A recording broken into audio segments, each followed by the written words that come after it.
Good afternoon. See, I'm ecstatic to be here, but I'm a little bit scared because I've learned some lessons in my life. And one of the lessons that I learned in life is that the hardest time to present is after lunch. Especially when you have lunch in the Caribbean, right? Because you have that delicious food, it goes down nice and good. And then you come back to the room and you sit down and the eyes start to get a little heavy. And if you're like me, the hands go down to the belly and you lean back just a little bit.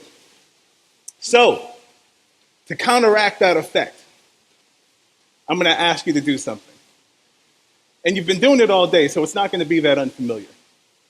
But I'm going to ask you for a round of applause. Wait. You didn't even know what you're clapping for. I love that, though. You should clap? Absolutely. I love it. Thank you for that energy. We're going to need that in a little bit. A round of applause, one, to Senator Thompson for having this vision and this dream a few short months ago.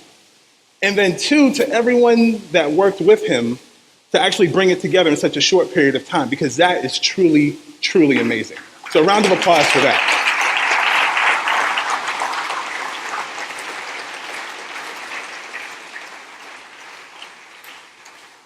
Secondly, I'm going to ask you for another round of applause. Not yet, because I know you. I'm watching you. This second round of applause is because we've been talking a lot about technology, and technology is really about not just now, but of course the future. And in that respect, I would be remiss if I did not recognize the fact that there are a group of students who have been here engaged all day, soaking it up. So wait. I love y'all are ready to applaud, and I love that. Here's what I want, though, because we're talking about our youth, right? So we can't just give them any old regular type of applause. When you applaud for them, I want you to bring your hands together as if each decibel of applause represents $1 going into your bank account. All right? Now you're involved. Now you're engaged. Now I see you. Give it up.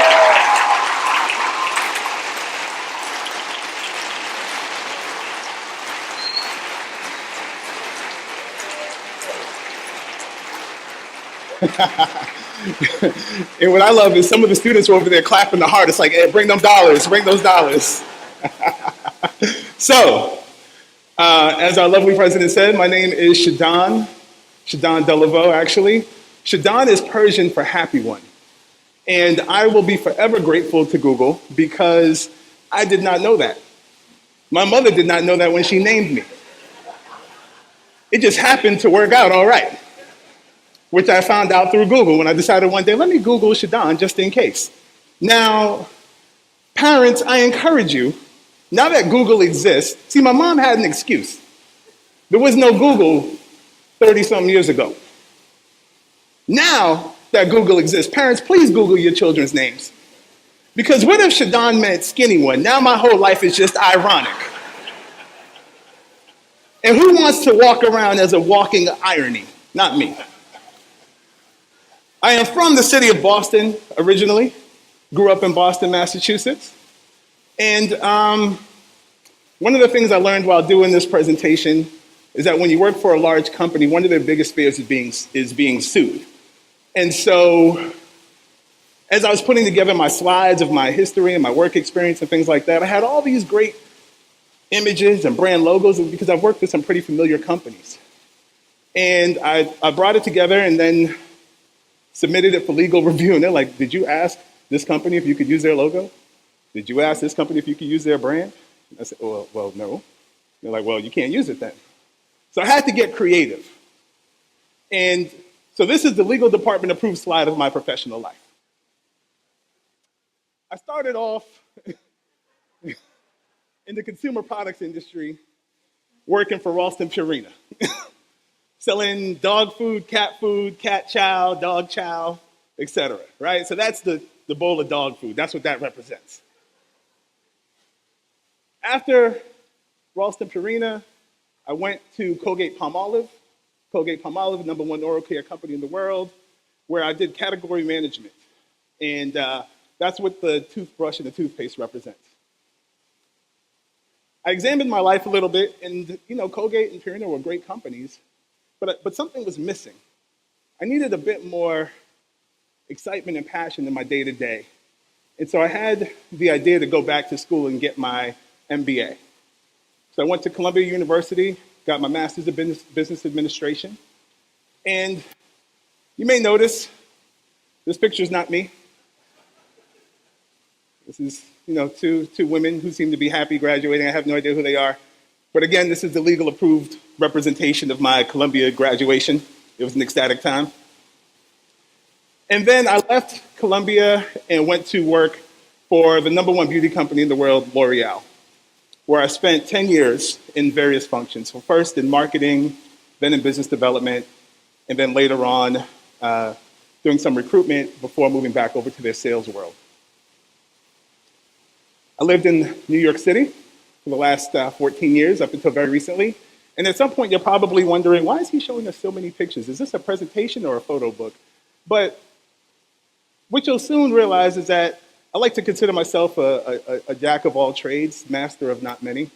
And I like to take photographs. But I haven't figured out a way to get people to pay to see my pictures yet. And so what I like to do is wait until I have a captive audience. Thank you very much for participating. And show my photos. So I took this photo of New York City, which is why legal allowed me to use it. More specifically, I lived in Brooklyn, New York. Yes, I did take this photo as well. Thank you very much. And most recently, when I came to work for my company, I relocated to the Bay Area, San Francisco, California. Now, you may notice with this particular image, it looks like it was taken from a helicopter kind of zooming over the bridge. I do not have a helicopter. I did not take this photo. But I got it from a free photo source. And I figured I would go through that trouble because it was better than just showing you this. All right, that's enough about me. Let's talk about careers in tech. Now, if you're like me, and many of you are, I realize that we've been talking about tech since this morning and kind of taken it for granted a bit that you see it as being a good thing or an industry that's exciting or something to be in. But there are many people here who may not be there yet. Some of the students, for example, may say, well, why am I here? My teacher told me I had to come, but I don't really understand why. And so for you people, for you folks who don't have a tech background, who haven't been programming since day one and things like that, I'd like to spend a little bit of time talking why. Why technology? Tech is growing. So I'd like to share some data with you from the US Bureau of Labor Statistics that over the next 10 years, employment for computer and information technologies is projected to grow 13%. It's actually 30% for software engineers. The numbers were updated recently. That's compared to 7% for the rest of the economy, in all other forms of employment. During the Great Recession that happened a few years ago, back in 2008, 9-ish, when the housing market crashed, the tech sector lost about 64,000 jobs. That's compared to the general economy in the US losing about 7.6 million. When you think about that number, it's almost too large to even fully grasp, so I wanted to put it in perspective a bit. This is what it looks like when you take a look at jobs lost in the economy overall versus the tech sector specifically. Tech has a certain resilience, a certain stickiness. Oh, thank you. Apparently, I'm sweating. Thank you very much. That makes it incredibly attractive. Tech can be lucrative. So, and by the way, you all just applauded for those decibels and dollars in your bank account. This is something that will absolutely resonate. But when you take a look at the average salary, the average median salary, compared to the average tech salary, you'll notice the drastic difference. Tech is interesting. I said, this was my life before. dog food and toothpaste. Now, when you look at any sector that you're interested in, whether you're interested in cars, gaming, media, entertainment, news, or even something as simple as having a cup of coffee, because we all know that no cup of coffee is complete without a handheld device, a tablet, a phone, or something in hand. Tech is ubiquitous.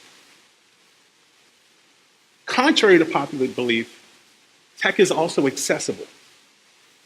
And this, for me, is of supreme importance, because for many of us who were not previously in tech, when we think about making that transition into the industry, it seems like it can require amazing feats of endurance, strength, and durability.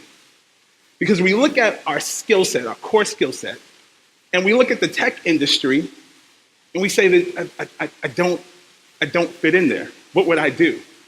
Am I gonna have to go back to school? Am I gonna have to get a PhD in something? How do I make that happen? But I'd like to tell you, no, that's not the case. Yes, absolutely. There are some technical roles in tech.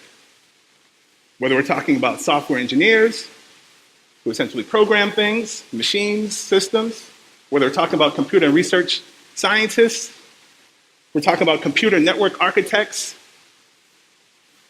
information security analysts. We heard a lot about security earlier.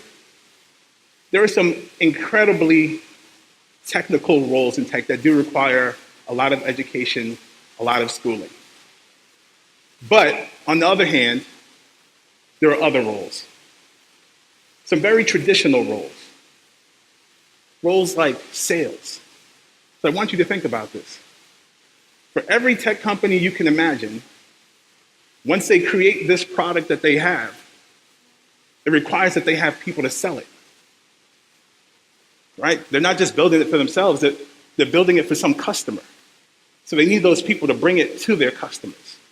So in the tech industry, we have salespeople. You know what they do? They sell things. We have program managers, right? Someone explained it earlier. They have products that come together. That essentially, these are the folks who go around and they talk to the different teams and they keep everything on track and in line and they make sure to move things forward. You know what they do? They manage programs. We have project managers. I'm gonna let you guess what they do. Absolutely. They manage projects. Thank you very much for the participation. Customer service. They assist customers. We have finance. I'll be honest, I don't really know what finance is. Do they finance things? I don't. But when you think about it like that, from that perspective, that you have very traditional roles that can simply be viewed from a bit of a tech lens. Do you see how it goes a little bit from being like this to being like this? Where you just take your core skill set, whether you're a salesperson, a finance person, whether you've done marketing before, and understand what the tech perspective of that would be and acquire those skills to then make that transition from your current industry into the tech industry? All right, so what's next? You guys are saying, Shadan, you know what? You're right. It's lucrative. It's interesting. Oh, wait. I know how to do some of those things you were talking about. What's next? Well, how? How do I do it? So the first step is to really do your homework. Students, I remember when I was in school, my parents would always say, listen, go do your homework. Every day after school, go do your homework, go do your homework. And I thought, man, I can't wait until I finish school so I don't have to hear, go do your homework anymore. Not one more time. Well, listen, you're gonna hear do your homework for the rest of your life. You're just gonna have different homework as you get older and as you go into different careers and things like that. But if you ever stop learning, that's the day you start dying.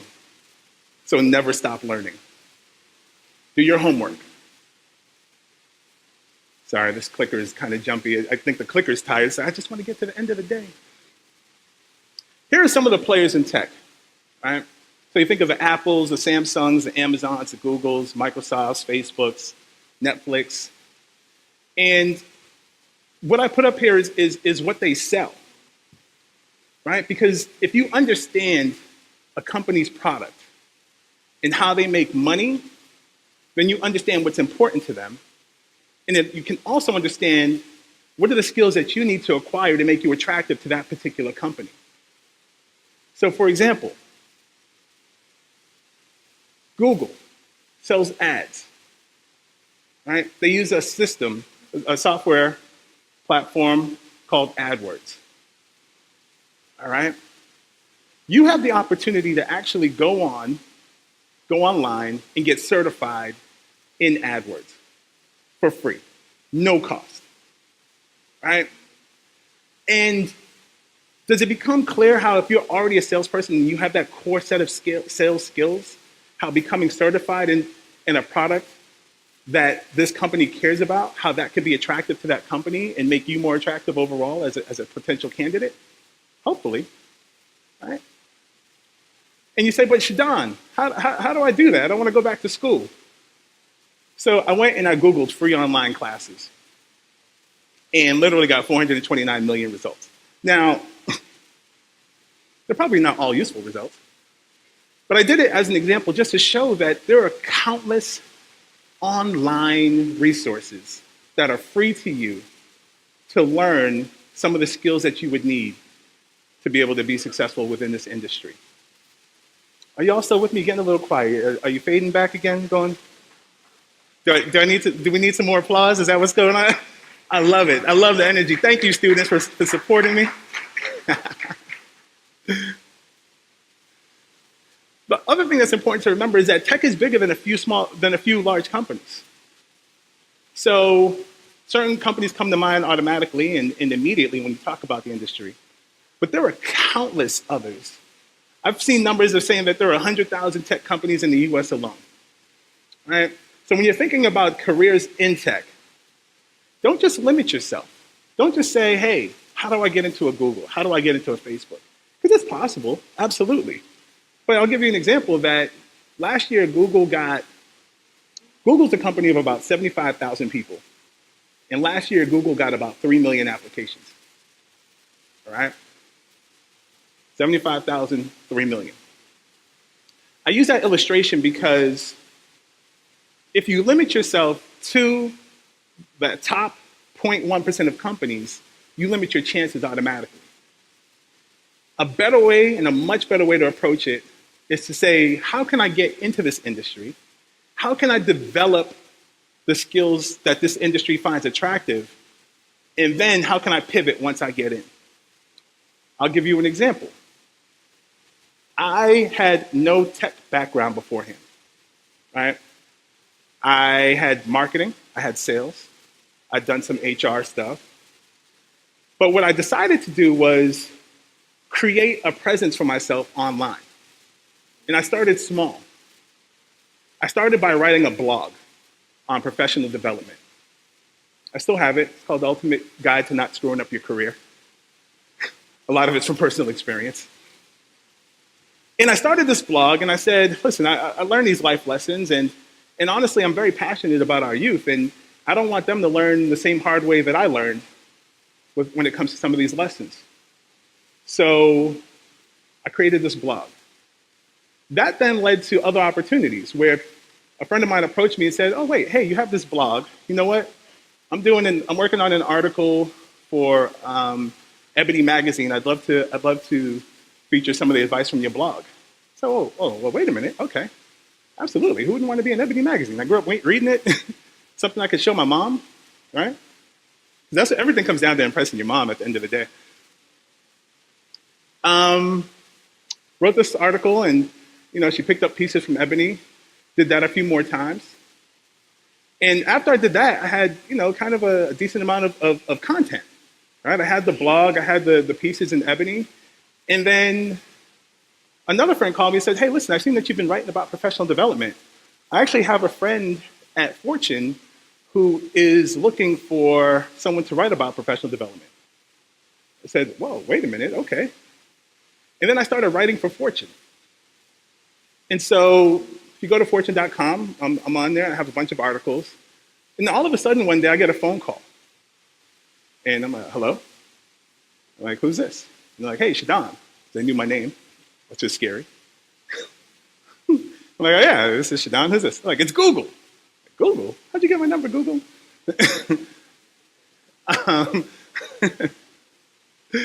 And they said, hey, look, we have a job we think you may be interested in.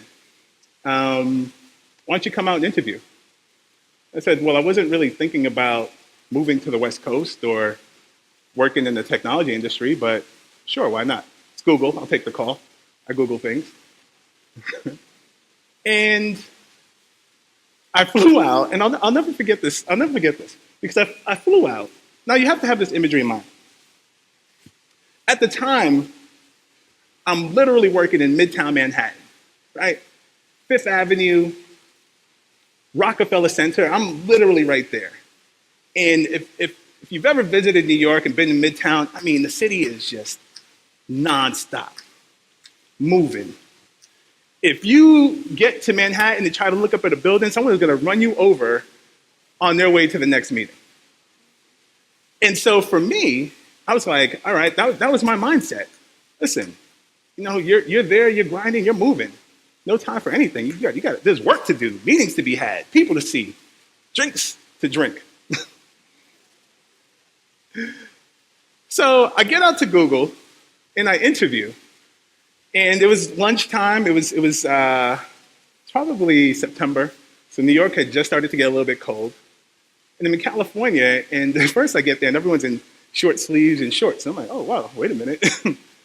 Okay, this could be interesting. I interview, and we're walking to lunch. And believe it or not, this is when this mind shift happened. All up until this point, during my first set of interviews, I'm like, you know what, even if they offer me this job, there's no way I'm moving to California.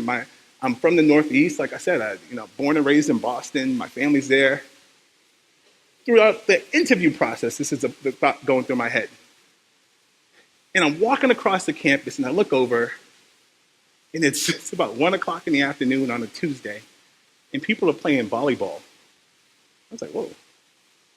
Then I look at people playing basketball, and people are outside laughing, eating and laughing. And that seems like a small thing, but coming from the industry that I came from, if you ate, you were eating at your desk. And there was probably very little laughing involved because there's no time to laugh. And so for me, it was like, wow, this sector is different. This industry is different. There's something special about this place, and people seem genuinely happy to be here. And so for me, that immediately changed my frame of reference and how I was thinking. So a study was done that asked people, how'd you secure your most recent job, your most recent employment? And I wanted to show you this because you'll see that 40% talk about either word of mouth, direct approach from an employer or recruiter, employee referral, or social media site. All those things really say the same thing to me. You have to be a part of the conversation. You have to know what's going on. You don't get to hear about jobs word of mouth if you don't know anybody in the industry, right? You're not finding your job on a social media site if you're not on professional social media sites.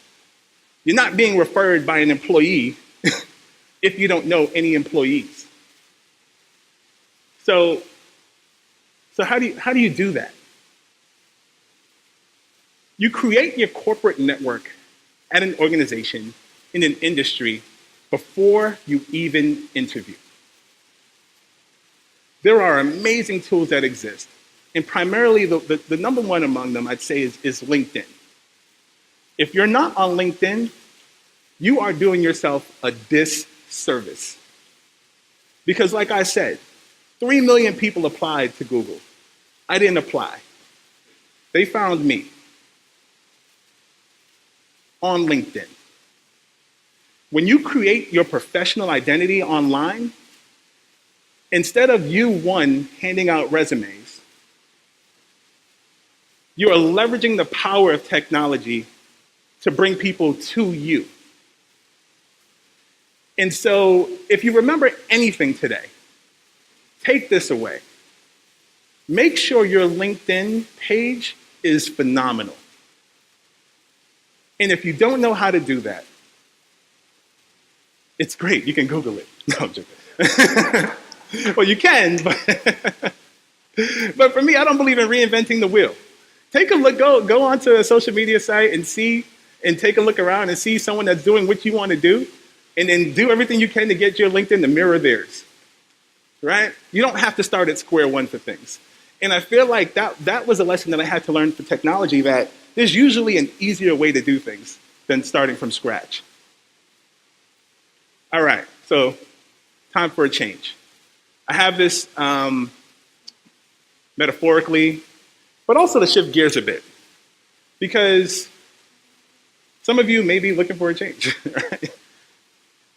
But I want to shift topics just slightly to talk about the benefits of the industry, to talk about very tactically, what do you do to get in there, right? I want to talk about interviewing just a little bit.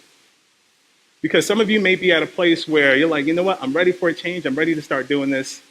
Shadan, help me out. Throw me some bones. Very tactically, what do I need to do?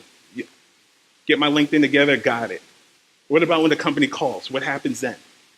All right? So basically, interviews are supreme importance because it's a company's attempt to get to know you, right?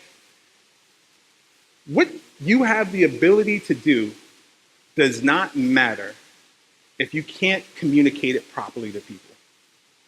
You could be the most talented person in the world. If you don't know how to tell people what you have the ability to do, it'll get you nowhere. So, when you're going into interviews, think about what employers are looking for, employers are looking for. Leadership, number one. Achievement, goal orientation. The ability to deal with pressure, especially when you start to think about the tech industry. Because think about what this industry is. I was talking to someone and they said, you know what, most industries, when they come about, there's like one major wave of change in that industry. And that's kind of it for the industry. In tech, that happens all the time. There are disruptors all the time. And so companies are really looking for people who can come in and thrive in that environment. People who can come and lead in ambiguity. People who are going to come in and continue to learn. People who can handle pressure and still achieve goals. You're going to get general questions. Tell me about yourself. Walk me through your resume. Here's a little tip. These aren't just like whatever. Like these are real questions to see how you process information. So, and I'll give you one other example. I hadn't interviewed in a while. I was with L'Oreal for about 10 years and interviewed with a company, sat down with the recruiter, and the recruiter said, hey, all right, so tell me about yourself. I said, oh, well, you know, I'm firstborn of 5 children, originally from Boston. And looking back, I'm like, why would I say that? The recruiter doesn't care, right? That I'm from Boston, that I have 4 sisters, you know, all this other irrelevant information. It was more so, this question here is an opportunity that says, tell me why, as an organization, your skills are aligned to what we're looking for, right? So view it through that lens. Because if I had viewed it through that lens, I'd say, oh yeah, I'm passionate about technology. You know, I've had experience across multiple functional areas and all these things to let this recruiter know, if you don't hire me, you're crazy, right? View it through that lens. So it's one of those things where for an untrained recruiter, they can be looking at the wrong things, right? Are you wearing the right clothes? Do you have the proper amount of confidence? What's your handshake like? Are you prepared? Do you know about the company? And so you have to be prepared for those things. go in looking the part, understand that, understand what the company values. But just know, some untrained interviewers, they're going to make snap judgments. They're going to assess likability. So if you come in and you seem like you're not pleasant, well, it might not work out. Some of them are going to decide on gut instinct. Some of them may try to make you feel uncomfortable on purpose just to see how you handle pressure, right? We don't think that that's an effective way to interview, but that's what some people do. Trained interviewers, on the other hand, are going to ask you more experiential biographical questions. Tell me about a time when you had to do X, Y, Z. They're going to hold back judgment and seek evidence. And here, they're going to probe. They're going to probe. They're going to probe. What does that mean? What does that mean? Well, they're really going to take your skills, your experience, your competencies, and put that all together to see how are you going to perform once you get into this organization. They're going to walk you through this funnel, right? Tell me about a time when you had to do X, and then you'll tell them. And then they'll say, all right, so why did you do what you did?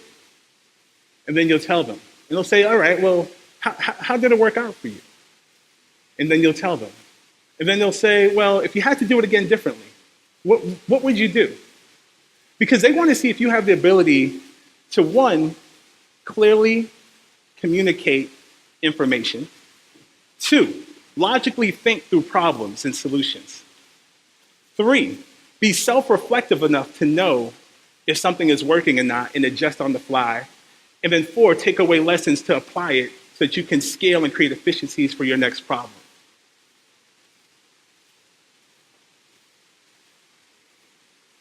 Preparation is always going to be your best weapon. Again, it's like doing your homework. So know the company, know the culture. What are the buzzwords? What do they care about? What's their product? How do they work? Are they networked, matrixed, whatever? Know the process. How are you going to interview? Particularly in this sector, your first interviews may not be face-to-face. They may be video conference. They may be phone, teleconference, whatever. Are you interviewing with one person, multiple people? Is it a panel? All of these things are important because they help you to prepare differently. Again, know the interviewer. Prepare your examples. You're going to be asked about leadership, about problem solving, about how you handle pressure, how you multitask, how you achieve stretch goals. These are things that 9 out of 10 companies are going to talk to you about. If you go into an interview and they say, tell me your strengths and weaknesses, and you have to think about it, you have failed. Right? You should know this going in. Prepare this beforehand. A framework that I like is STARE. Right? S-T-A-R-E. When someone asks you a question, hey, tell me about a time when you had to do this, tell them the situation. Here's what I did. Or, excuse me, here's what was going on. Here was the challenge, the problem. Here's the tasks that I did. The action around those tasks. Here's the result. Here's what happened. And then evaluate. Here's what I learned. If you break that down, it tends to keep you on track as you're answering various questions. And if you think about it beforehand, it'll help you pull your story together in a way that's more concise. So I always like to provide some tips, but recall some recent examples, right? So the more closely your examples align to their business needs and their business situations, the better off you'll be. Be concise. A lot of times we like to hear ourselves speak, and people tend to speak more when they get nervous, right? Make sure that your examples are boom, boom, boom, because then that gives the appearance and lets the interviewer know that you have clarity of thought. Be specific. Don't generalize. One time I had to grow revenue by 8%. We were under-resourced. Here's what happened. Here's what I did. All right? Don't just say one time I had to grow sales and I did it and it was great. Because as an interviewer, that doesn't give them any information about you and how you problem solve. What do you need to know before? What the company does, what do they care about? What's their interview process? During, what does the interviewer care about? And that's going to depend on who's interviewing you. So if they're an HR person, they're probably trying to assess if you fit into the culture. If they're a business person, they're probably trying to assess if you have the functional knowledge to do the job. And that's why that preparation is key. Know who you're interviewing with beforehand. All right, as a recap, an obsession with preparation. Utilize all available resources. Understand the objectives of the interviewer. Know what's really important to the company. And a lot of that is going to revolve around how they make their money. Be incredibly self-aware. And then frame yourself as a seamless integration into the role, into the company. If I don't have to use my imagination to figure out how you fit in, you have a higher chance of getting the job. And then STARE as a framework. So before I leave, I want you to remember just a couple of things. Earlier, a lot of people were talking about imagination. So Ken asked you to imagine a Grand Bahama where certain things were possible because of blockchain. Xerxes imagined being a magician and creating something from nothing, which he did.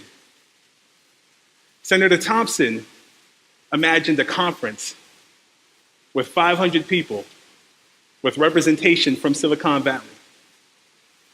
But I'm going to ask you to imagine one more thing. A poor woman grows up on the island of Andros.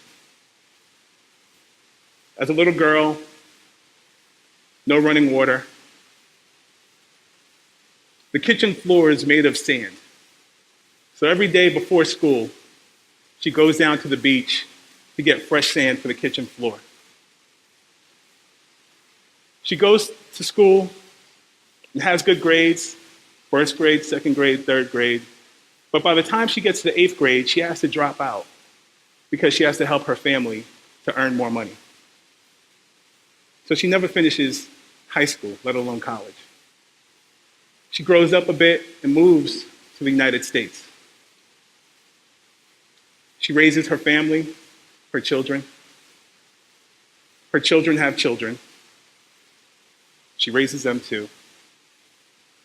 And fast forward, 40 years later, her grandson gets to stand on stage in Grand Bahama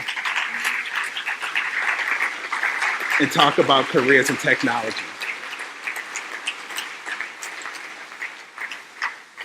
So when we talk about imagination, the reason I show this picture is because the road of opportunity ends the same place your imagination does.